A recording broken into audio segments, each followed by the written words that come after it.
that has been used in our own country to create the poverty and hopelessness that we see in our people. People pay taxes every day.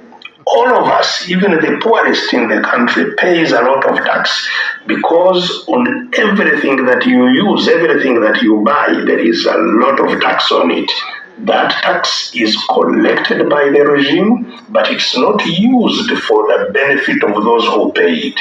So money is drained, it goes away, it does not come back. People become poorer every day, while a few people that control these resources become richer and indeed have a lot of resources that they can use to further control the country. Lastly, the major form of control of the country is through controlling information and letting only people hear or get the information the few people want them to hear, and restricting the hearing or access to information that the few people do not want them to access. So that control of information then is used to control people's minds and understanding. So I want you to understand that the dictatorship we have has led to the control of all these things. Control of decision making, control of institutions, control of resources, control of information. The dictator uses the control of those things to now entrench itself. Because, as I have pointed out to you, a dictatorship comes into being through use of force.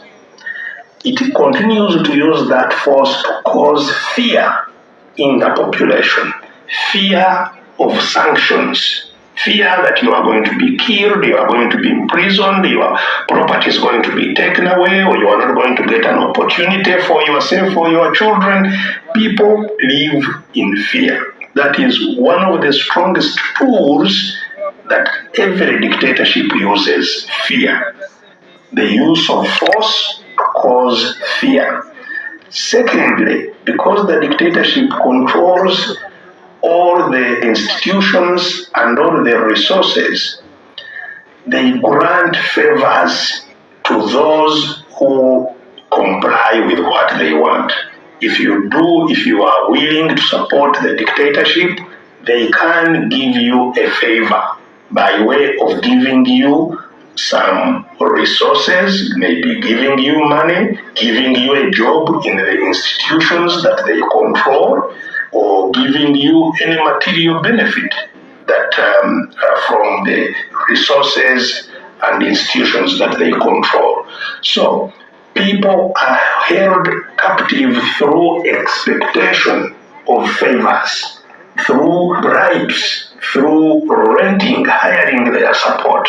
Thirdly, because, as I have said, the dictatorship controls information, that information is used by way of propagating the wrong information that government or the regime, the dictatorship, wants you to hear, which is called propaganda. They keep on drumming the same information, and because people are not listening to other sources of information, they start believing the wrong information that the regime is presenting to them. And this information is always aimed at one, creating an impression that the regime is solving people's problems. Like they have been saying, you are going to get rich, that people are going to get out of their problems very soon. They drum it up and people get into expectation that they are going to get out of their problems. They also create information that puts those who oppose the dictatorship in a bad light. They want to show that those who are opposing the dictatorship are the problem. They are terrorists. They are the ones creating the poverty because they stop people working. They are the ones who are disturbing peace. The dictatorship will want to paint those who are fighting for freedom as the problem, while painting the dictatorship itself as a solution for people's problem. So this is the role of propaganda. And I'm sure all of you have been hearing these repeated things, that we who are opposing the dictatorship are driven by hatred, are driven by vengeance. We want to revenge. We want to cause bloodshed. We want to cause war. So that is the role of propaganda. We need to be very aware. Lastly, among the things I want to point out that a dictatorship uses to control our people is to divide us. Because divided we are weak, we cannot stand up to the dictatorship. And the dictatorship uses many approaches to divide our people by way of dividing the religions, dividing tribes, dividing communities into small administrative groups, and dividing families, cultural groupings, and institutions. Every form of organized people are infiltrated and divided. As I am talking to you, the people of Kasese are still having a lot of problems that have caused many deaths as a result of these divisions. We have seen the same here in Uganda, where we went through very violent riots in 2009 that left many people dead. You are hearing this in Busoga over the Chawazingas and other parts of the country. So this is the problem that we have in our country. Control of our resources, institutions, decision-making, information by the dictatorship. So how do we remove a dictatorship? I want you to understand that when you are captured, if somebody is strangling you, it is unreasonable to just plead with your voice, "Don't kill me, just release me." Getting out of a dictatorship is achieved through one method. That method is struggle. It means people must stand up and struggle and fight, not plead. Pleading is not enough. It will never work. Struggle is the only way of getting out of a dictatorship. So what we can only talk about are forms of struggle. And there are two main forms of struggle. Either you struggle using violent means or using non-violent means. Now, the struggle that we saw, which brought Mr. Museveni to power, the Bush War that involved many people in our country, is a form of violent struggle. That struggle can lead to a dictator being removed. Indeed, when Museveni came to power, it was through such a struggle. However, we must understand that our struggle now cannot be just to remove a dictator. What we need is beyond removing a dictator, because the Museveni struggle removed a dictator but did not solve the problem. We must replace a dictator with a system where people have power, have control over decision making, over institutions, over resources, over information. So the end of the struggle should not be the removal of the dictator. It should be the installation of people as the ones in charge, not installation of another dictator. Therefore, whereas armed struggle leads to removal of a dictator, it is inappropriate in building a democratic society. That is why we have deliberately considered that our struggle now must focus on use of non-violent means. Non-violent struggle is a very potent struggle, just like the armed struggle. In fact, it has more advantages because there are fewer casualties, you have far less destruction of property, far less loss of people in non-violent struggle. But it is very potent, very powerful in removing a dictator.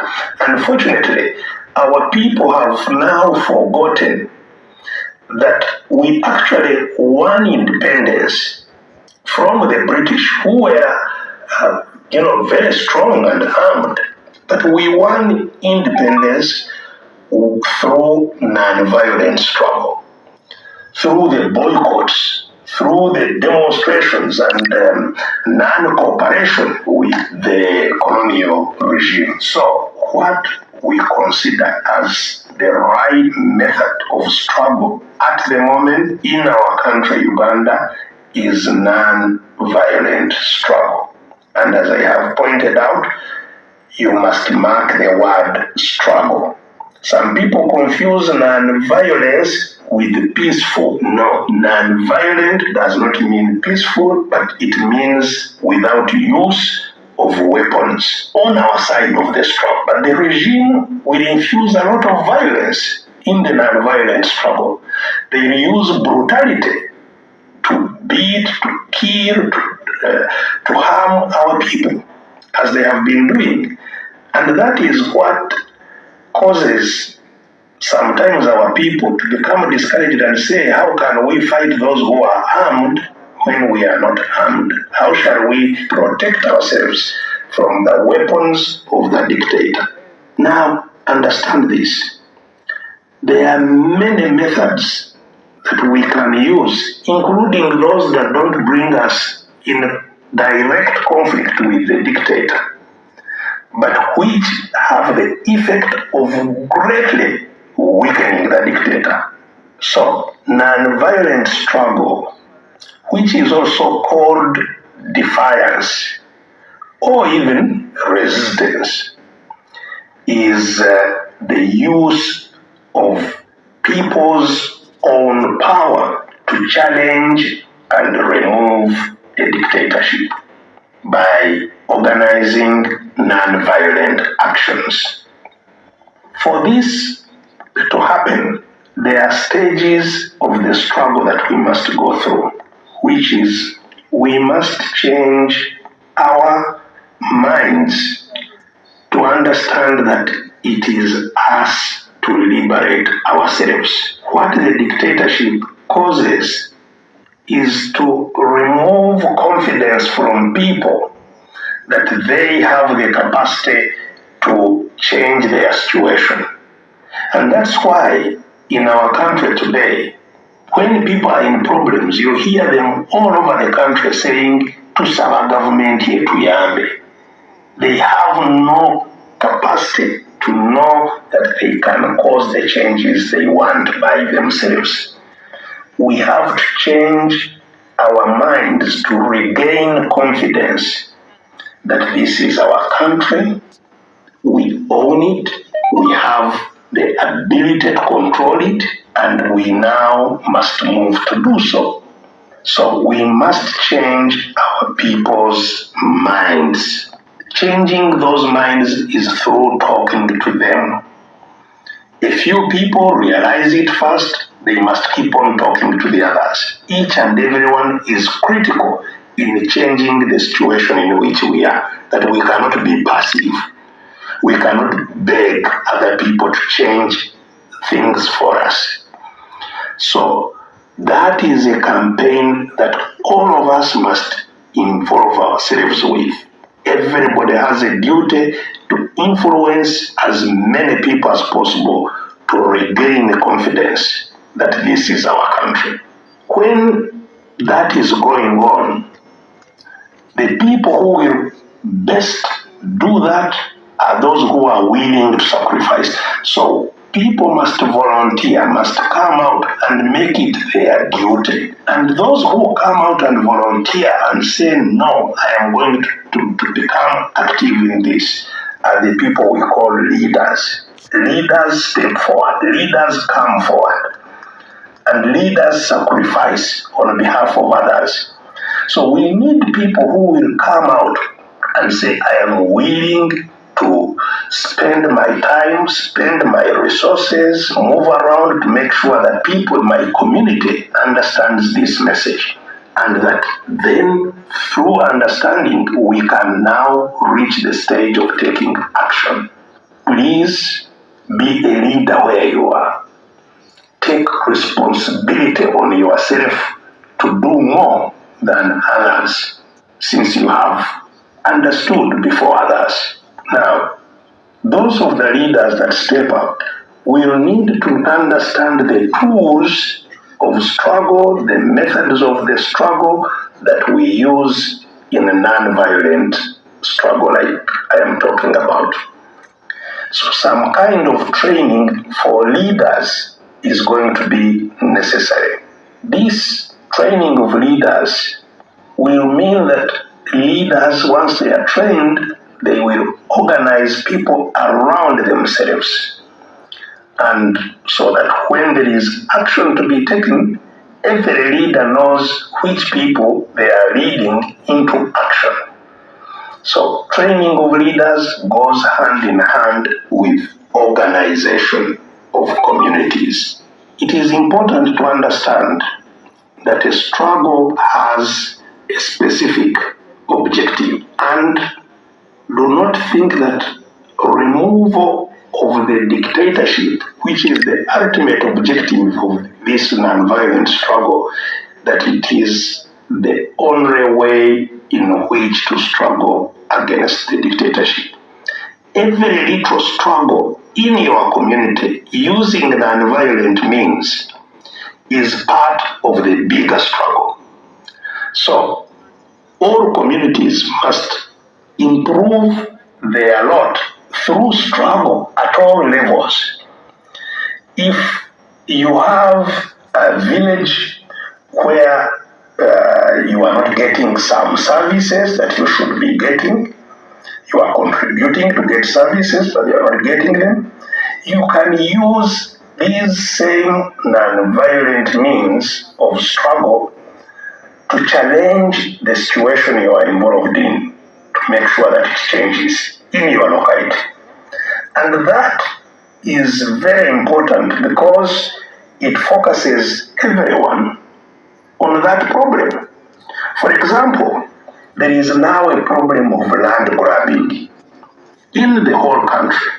If some people have come to grab your land, you can organize in your community and say, we must challenge these people who want to grab our land. We should not allow our land to be taken.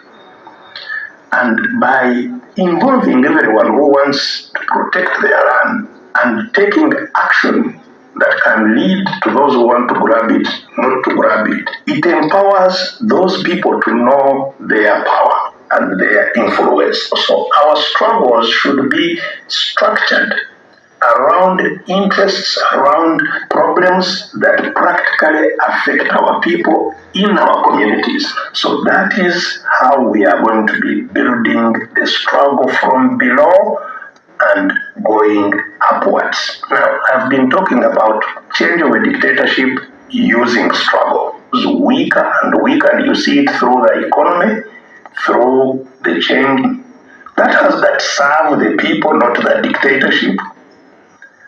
And lastly, we must have free and fair elections.